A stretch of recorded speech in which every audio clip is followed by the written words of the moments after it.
So we'll be starting with basic organic chemistry. Fundamentals of organic chemistry. So what are the fundamentals of organic chemistry? All chemistry revolves around reactions, and reactions involves reactants converting into products, which indeed means breaking of old bonds and formation of new bonds. Any reaction, any general reaction in organic chemistry can be written as a substrate which is being attacked by a attacking reagent in the presence of a solvent, undergoes a transition state, and reaction either undergoes a transition state and or forms a reaction intermediate, and later leads to the formation of a product. So when reaction state and reaction intermediates are taking place, old bonds break and new bonds are formed simultaneously. So what are substrates? Substrates are all the organic compounds we know: alcohol, phenol, ethers, aldehydes, ketones. These are all the organic compounds, and the electronic displacement of these substrates, that means that based on what is the density of the substrate, the electronic density inside the substrate, that means how the atoms are arranged in the compound, they somehow affect the various reaction mechanisms in a lot of ways, which we will be looking through. So this topic will be dealt under the roof of electronic displacements. A attacking reagent is the one which attacks on the substrate. Again, this attacking reagent is again dependent on the electronic density of the compound which is acting as the attacking reagent. So someone which has more electronic density will attract somebody, will attract a substrate which has less electronic density. So compounds with more electronic density, which are called nucleophile, which are called something else. Okay, compounds with more electronic density, they tend to attract substrate with less electronic density. So they are called electrophiles because they have more and they want to be attacked by substrates which have less electronic density, so such that they can give. And nucleophiles are ones which love the nucleus, they want more electrons, so they are called the nucleophiles. Okay, and from in between the transition state and the transition state could be seen in the transition states leads to the formation of reaction intermediates, and there are a few very common reaction intermediates which are carbocation, carboanion, carbon free radical, carbene, benzene and nitrile, which we will be studying about later. So let's go step by step. So first we'll study about the substrate, then we'll study about the attacking reagent, then about how solvent affects, then later about transition state and reactive intermediates. So let's study what these organic displacement is. So these electronic displacement, as the word suggests, it says about electrons which are negatively charged species, the movement of negatively charged species, which is technically based on the electronic density. So organic compounds, they either have less electronic density or more electronic density. Based on that, they tend to move from higher density to lower density. So what are the types of electronic displacements we see? So they are broadly classified into two types. One of them is permanent electronic displacement, the other one is temporary. Permanent means it always stays, it doesn't need any other compound's influence, it stays on its own, it is sada bahar, apne aap rehta hai. So there are three types of permanent electronic displacements. First is inductive effect, then there's resonance effect, and then there's hyperconjugation. We'll study each one of them one by one. And then there are temporary effects. So one of them is electromeric effect and the other one is inductometric effect. So we'll study about them as well. So these effects are called temporary effects because they are they happen in the presence of an attacking reagent. They aren't present in the compound on their own, but when a compound is facing an attacking reagent, it tends to take up some temporary shifts of its electronic density, which would not have happened if the attacking reagent was not there. So that's why these effects are temporary. Okay, so before starting with the electronic density concepts, let us get some basic knowledge, some basic gyan. So first thing which we need to know very clearly about is the electronegativity concept. So electronegativity is the tendency of an atom to pull the shared electron pairs of atom towards itself. Suppose A and B are two atoms joined by a bond, a chemical bond. B is said to be electronegative when it tends to pull the electrons which are there in a bond towards itself. Then B is said to be more electronegative than A. So what are the factors which affect electronegativity of an atom? First is the S character. So we all know from chemical bonding that atoms undergo certain hybridizations. The common hybridizations are sp, sp2 and sp3. So any atom which has more S character will have more electronegativity. And of course, from periodic table we know that this chemical electronegativity order, where fluorine is the most electronegative, followed by oxygen, nitrogen, carbon, hydrogen and other elements. And order of electronegativity, this is very important. So here it's similar to this, but there's a slight thing to note down here. First thing, fluorine is more electronegative than oxygen than the electronegativity of sp, because we just said that the sp, like with the increase of S character, electronegativity increases. So nsp is higher than nsp2, which is higher than CSP and later followed by NSP3. So you can see the exception here. Carbon sp comes before NSP3, followed by carbon sp2, carbon sp3, regular order. So this is something to be noted down when questions with electronegativity and stuff are being solved. So electron deficiency, so this is one thing, that the farther the electronegative atom, the lesser the effect it has on the atom. The effect of fluorine on this carbon is the least, followed by this and this. And electronic density is highest in a negatively charged species because it already has more electron than it requires, so it has more density, followed by a neutral species, then a positively charged species. So let's start with inductive effect. So let's start with the basic question. So what is an inductive effect? हमें क्या सोचना है? Inductive effect is related to sigma bond compounds only. It is not seen in any other compounds. No pi compounds, no aromatic compounds whatsoever. It is purely seen in sigma bonded compounds. And what is the driving force here? Electronegativity is the driving force here. And till where is it seen? It is seen till the next 4 carbon atoms, which definitely implies that it's a distance dependent effect. And hota kya hai isme? What happens in this? In this is very important. Simply polarization of sigma electrons takes place. Sigma atoms of का polarisation देखा जाता है इसमें.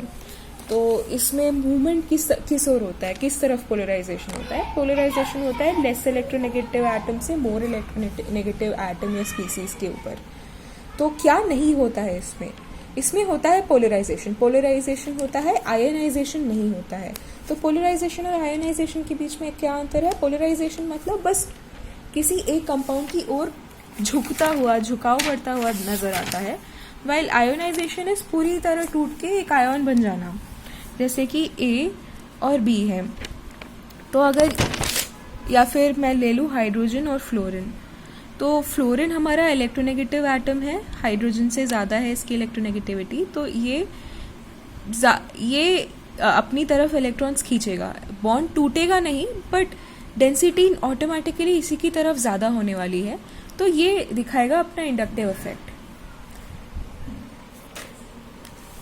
Inductive effect के type क्या क्या होते हैं? There are two types, plus I effect and minus I effect. तो पहले कुछ बेसिक एग्जांपल्स लेते हैं, फिर आगे बढ़ते हैं। तो एग्जांपल्स में यहाँ पे एक ऑक्सीजन एटम है और एक रिंग है, cyclic ring.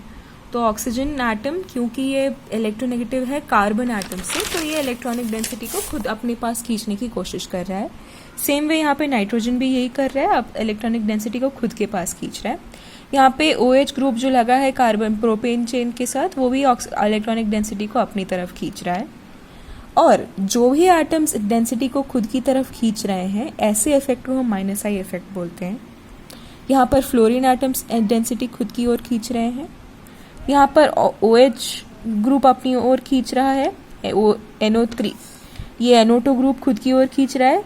CO minus group क्योंकि इसके पास डेंसिटी ज़्यादा है, तो ये क्या करना चाहेगा, ये डेंसिटी अपनी देना चाहेगा, तो ये इकलौता है जो प्लस आई इफेक्ट शो कर रहा है इधर। बाकी COOH या एल्डिहाइड ग्रुप, इसकी ये ऑक्सीजन जो एलिमेंट इससे अटैच्ड है, तो ये पूरा ग्रुप माइनस आई ग्रुप बन जाता है और ये भी पुल करने की कोशिश करता है डेंसिटी अपनी ओर। तो अब आते हैं कि जैसे अब मैंने बताया कि प्लस आई माइनस आई का बहुत ही ब्रीफ एक्सप्लेनेशन दिया, अभी डिटेल में समझाते हैं कि what is plus I and what is minus I. So types of inductive effects, plus I and minus I. Plus I effect वो होता है जिसमें electronic density towards the sigma, towards the less electron, हाँ, electronic density जब किसी group of atom से दूर जा रही है, इसका मतलब ये है कि वो डोनेट कर रहा है। उसके बाद खुद डेंसिटी इतनी है कि वो डोनेट कर सकता है, ऐसी चीज़ को हम लोग इलेक्ट्रॉनिक प्लस आई इफेक्ट कहेंगे, जिसमें sigma electron density towards the change आ रही है। If x is an extra entity, the density is going towards the change. This is a positive I inductive effect. इसमें x की electronegativity chain की atom मतलब carbon atom की electronegativity से कम होगी। उल्टा यहाँ पे ये x जो एटम है, इसकी इलेक्ट्रोनेगेटिविटी हाई होगी और ये डेंसिटी को खुद की ओर खींचने की कोशिश करेगा। अभी कुछ एग्जांपल्स देखते हैं। क्योंकि यहाँ पे CH बॉन्ड लगे हैं, ये और ये एकदम सिमेट्रिक कंपाउंड है और इसमें कोई भी इलेक्ट्रोनेगेटिव डिफरेंस नहीं है, तो ये नॉन पोलर है, इसमें कोई इफेक्ट नहीं दिख रहा। अब यहाँ पे आते हैं, तो यहाँ पे हम देख सकते हैं कि यहाँ पे एक डबल बॉन्ड है। डबल बॉन्ड मतलब ये sp2 है, ये भी sp2 है और ये sp3 है।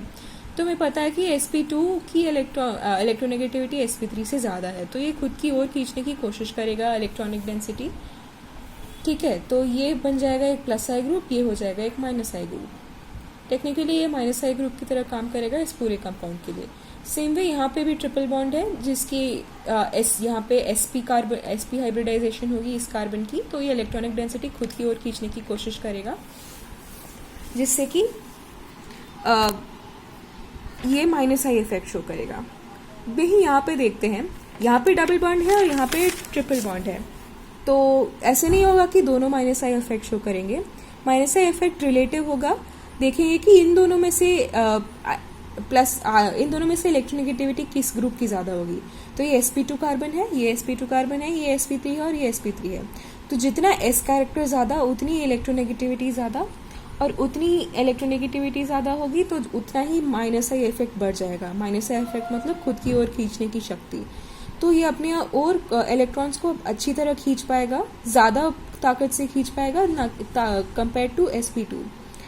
तो ये बन जाएगा माइनस आई ग्रुप और ये होगा प्लस आई ग्रुप। ये सेम ग्रुप यहाँ पे माइनस आई ग्रुप था, क्योंकि यहाँ इसके कंपैरिजन में वीकर इलेक्ट्रोनेगेटिव ग्रुप था, बट इसके कंपैरिजन में जब एक स्ट्रॉन्गर इलेक्ट्रोनेगेटिव ग्रुप आता है तो ये प्लस आई ग्रुप की तरह काम कर रहे हैं। और यहाँ पे आया NO2। तो NO2 का स्ट्रक्चर हमें पता है कि NO2 का स्ट्रक्चर ऐसे होता है। यहाँ पे ये दो ऑक्सीजन और ये एक डेटर बॉन्ड ऑक्सीजन के साथ। तो नाइट्रोजन की इलेक्ट्रोनेगेटिविटी ऑलरेडी कार्बन से ज़्यादा होती है और ये ऑलरेडी एक कार्बन बेंजीन रिंग से जुड़ा है। ऑक्सीजन की इलेक्ट्रोनेगेटिविटी नाइट्रोजन से ज़्यादा होती है और इस पे 2 ऑक्सीजन जुड़े हैं, तो ये इधर से खींचेगा, ये इधर से खींचेगा, और खुद नाइट्रोजन की भी इलेक्ट्रोनेगेटिविटी है तो वो खुद भी खींचेगा। तो ये इन टोटल मिलाकर -i इफेक्ट शो करेगा, और ये one of the most strongest neutral compounds हैं, माइंड यू न्यूट्रल कंपाउंड्स, जो -i इफेक्ट शो करता है। अब आगे बढ़ते हैं। तो +i इफेक्ट का ऑर्डर क्या होता है? ऑर्डर इन द सेंस जो मॉलिक्यूल्स हैं किस ऑर्डर में उनकी +i इफेक्ट की स्ट्रेंथ होती है। तो +i इफेक्ट में हम जानते हैं कि वो इलेक्ट्रॉन डेंसिटी डोनेट करता है। तो ऐसी कौन सी स्पीसीज के लिए इलेक्ट्रॉनिक डेंसिटी डोनेट करना सबसे इजी होगा? तो ऐसी स्पीसीज सबसे पहले जो नेगेटिवली चार्ज स्पीसीज है। नेगेटिवली चार्ज स्पीसीज के पास खुद की डेंसिटी बहुत ज़्यादा होती है इलेक्ट्रॉन्स की, ज़रूरत से ज़्यादा इलेक्ट्रॉन्स होते हैं, तो उन्हें डोनेट करने में कोई प्रॉब्लम नहीं होती। इसलिए नेगेटिवली चार्ज स्पीसीज सबसे ज़्यादा +i इफेक्ट शो करते हैं, followed by neutral species and then isotopes. Isotopes सबसे कम। तो फिर से ऑर्डर देखते हैं, नेगेटिवली चार्ज्ड, न्यूट्रल स्पीसीज और isotopes. So negatively charge species देखते हैं, यहाँ पे CH2-, NH2-, O- एंड ये एसिडिक ग्रुप। तो यहाँ पे क्योंकि नेगेटिव चार्ज रहेगा कार्बन के ऊपर, यहाँ पे नाइट्रोजन और यहाँ पे ऑक्सीजन, और हमें पता है कि इन तीनों में से ज़्यादा इलेक्ट्रोनेगेटिव कौन है? ऑक्सीजन है। तो ऑक्सीजन की इलेक्ट्रोनेगेटिविटी ज़्यादा, मतलब उसकी चार्ज होल्डिंग कैपेसिटी भी ज़्यादा, वो ज़्यादा ताकत से नेगेटिव चार्जेस को खोल कर रखेगा, अपने पास पकड़ के रखेगा, और उसको डोनेट करना नहीं आएगा उतनी आसानी से। इसलिए ये कम +i इफेक्ट शो करेगा कंपेयर टू -CH2 कार्बन। कैसे? CH2 का ऑलरेडी साइज भी छोटा है और इलेक्ट्रोनेगेटिव भी उतनी ज़्यादा नहीं है, तो वो इजीली अपने इलेक्ट्रॉन जो उसके पास extra negative species already extra है और उसके पास ताकत भी नहीं है, तो वो इजीली डोनेट करना चाहेगा, और इसलिए वो +i इफेक्ट स्ट्रॉन्गर शो करता है। अब आते हैं न्यूट्रल स्पीसीज के ऊपर। तो यहाँ पे इस न्यूट्रल स्पीसीज पे ऑलरेडी 3 कार्बन एटम्स अटैच्ड हैं, और इन तीनों कार्बन एटम्स पे हाइड्रोजन्स भी अटैच्ड हैं। तो ये हाइड्रोजन ऑलरेडी अपनी इलेक्ट्रॉनिक डेंसिटी कार्बन को दे रहे हैं, क्योंकि कार्बन इनसे ज़्यादा इलेक्ट्रोनेगेटिव है हाइड्रोजन से, और एक जो कार्बन है ये इन कार्बन को डोनेट किए जा रहे हैं। इसके पास 2 कार्बन एटम्स हैं, इसके पास एक ही है और इसके पास एक भी नहीं है, मतलब इनके पास डोनेटिंग स्पीसीज ज़्यादा कार्बन की, तो ये हो ज़्यादा +i इफेक्ट दिखाएगा compare to this and this. तो 3 degree, more than 2 degree, more than 1 degree, and more than less number of carbon atom species. अब नेक्स्ट आता है आइसोटोप्स। तो आइसोटोप्स में हमारे पास हाइड्रोजन के आइसोटोप्स हैं, tritium, deuterium and hydrogen. So hydrogen को हम हमेशा एक रेफरेंस पॉइंट के रूप में मानते हैं, और यहाँ पे ट्रिटियम की +i इफेक्ट क्यों ज़्यादा होगी? क्योंकि उसके पास नंबर ऑफ प्रोटॉन्स ज़्यादा हैं, तो उसके पास ऑलरेडी साइज़ ऑलमोस्ट सबका सेम रहता है, इलेक्ट्रोनेगेटिव भी सभी की सेम रहती है, बस number of protons, number of neutrons और प्रोटॉन न्यूक्लियॉन ज़्यादा हो जाते हैं, जिसकी वजह से इलेक्ट्रॉनिक डेंसिटी उसकी ज़्यादा हो जाती है। तो उसका नेचुरली स्पेस में वाइब्रेशन कम हो जाता है, जिसकी वजह से डोनेट करना इजी है। वो कम वाइब्रेट करता है, उससे हिलना कम होता है, तो वो इजीली अपना इलेक्ट्रॉन जो है वो छोड़ना चाहता है। तो इसलिए T > D > H। अब अल्काइल ग्रुप्स में देखते हैं, जैसे कि मैंने बताया जितने नंबर ऑफ कार्बन एटम ज़्यादा उतनी +i इफेक्ट उनकी ज़्यादा, और यहाँ पे इसमें हमने देखा था कि आइसोटोप्स में ट्रिटियम, ड्यूटेरियम और हाइड्रोजन, इसकी ज़्यादा इसकी कम। अब आते हैं -i इफेक्ट की ओर। -i इफेक्ट का ऑर्डर, -i इफेक्ट वो है जो इलेक्ट्रॉन डेंसिटी को खुद की ओर खींचते हैं, दे विड्रॉ इलेक्ट्रॉनिक डेंसिटी। सो ऐसी स्पीसीज कौन सी होती है जिसको इलेक्ट्रॉनिक डेंसिटी खींचना पसंद होता है? वो स्पीसीज होती हैं पॉजिटिवली चार्ज स्पीसीज, जिसके पास पॉजिटिव चार्ज है, मतलब उसके पास उसका ऑक्टेट कंप्लीट नहीं है, और अगर मान लो किसी इलेक्ट्रोनेगेटिव एलिमेंट के ऊपर पॉजिटिव चार्ज है, मतलब वो तो पागल हो जाएगा, और उसको पागलपन से ही उसे एक चार्ज खींचने की चाहत होगी, और वो एक बहुत स्ट्रॉन्ग +i ग्रुप की तरह काम करेगा, सॉरी -i ग्रुप की तरह काम करेगा। तो अब हम ऑर्डर देखते हैं। तो यहाँ पे OR2 + OH2 ये मतलब H2O पानी है और ये कोई और ग्रुप अटैच्ड है ऑक्सीजन से। यहाँ पे NR3 NH3 NHR2 NH2 plus R। यहाँ पे एक एक्सेप्शन बताया गया है, मतलब माना यह जाएगा कि R3 यहाँ पे अपनी इलेक्ट्रॉनिक डेंसिटी डोनेट करेगा तो ये नहीं बढ़नी चाहिए, पर होता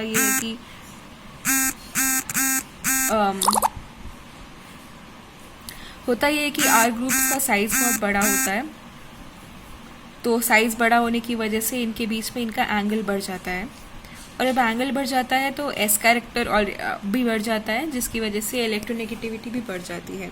ये सिर्फ सेकेंड पीरियड तक वैलिड है, क्योंकि नाइट्रोजन खुद एक स्मॉल कंपाउंड है, तो वो खुद ज़्यादा R ग्रुप्स को होल्ड करके नहीं रख सकता। तो नाइट्रोजन है, ऑक्सीजन है, जो भी सेकेंड ग्रुप के एलिमेंट्स हैं, अगर उनके साथ R ग्रुप्स अटैच्ड हैं तो उनकी उस ग्रुप की इलेक्ट्रोनेगेटिविटी ज़्यादा हो जाती है compare to any other group. But same way अगर हम देखेंगे फॉस्फोरस के साथ, अगर फॉस्फोरस के साथ R ग्रुप्स अटैच्ड है और उसकी कंपैरिजन में हाइड्रोजन हैं, तो इसकी इलेक्ट्रोनेगेटिविटी ज़्यादा होगी, इसका माइनस का इफेक्ट ज़्यादा होगा।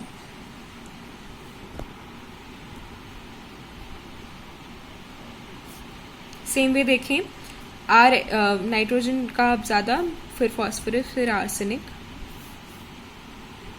सल्फर और हाइड्रोजन में भी सेम होता है, जैसे फॉस्फोरस और नाइट्रोजन का बताया, सल्फर और ऑक्सीजन। सल्फर में हाइड्राइड्स ज़्यादा इलेक्ट्रोनेगेटिव होते हैं R ग्रुप के सेम पोजीशन पे होने से। तो पहले तो आएंगे हमारे पॉजिटिव ग्रुप्स में भी वो ग्रुप्स जिसमें R लगा हो, इलेक्ट्रोनेगेटिव एटम्स। कौन से इलेक्ट्रोनेगेटिव एटम्स? सेकेंड ग्रुप के इलेक्ट्रोनेगेटिव एटम्स। सेकेंड ग्रुप के इलेक्ट्रोनेगेटिव एटम्स जिसपे R ग्रुप लगा है, वो सेकेंड ग्रुप के वो कंपाउंड जिसमें हाइड्रोजन लगा है उससे ज़्यादा इलेक्ट्रोनेगेटिव होंगे। उसके बाद आया हमारा NO2, यहाँ पे 2 ऑक्सीजन है, दोनों एक खींचने लगेंगे, यहाँ पे सल्फर। फिर हमारे पास आया SO3H, then CN, followed by aldehyde group, keto group, carboxylic acid group and anhydride group। फिर उसके बाद हमारे हैलोजेंस, फ्लोरीन, ब्रोमीन, आयोडीन। और यहाँ पे भी ये एक्सेप्शन जो अभी हमने देखा, R ग्रुप होगा, R ग्रुप ऑक्सीजन से जुड़ा है तो वो ज़्यादा इलेक्ट्रोनेगेटिव होगा कंपेयर टू H ग्रुप के। फिर आगे हमारे पास Sp, फिर NH2 अमाइन ग्रुप, फिर फिनाइल ग्रुप, फिर आया ट्रिपल बॉन्ड, यहाँ पे भी ट्रिपल बॉन्ड था,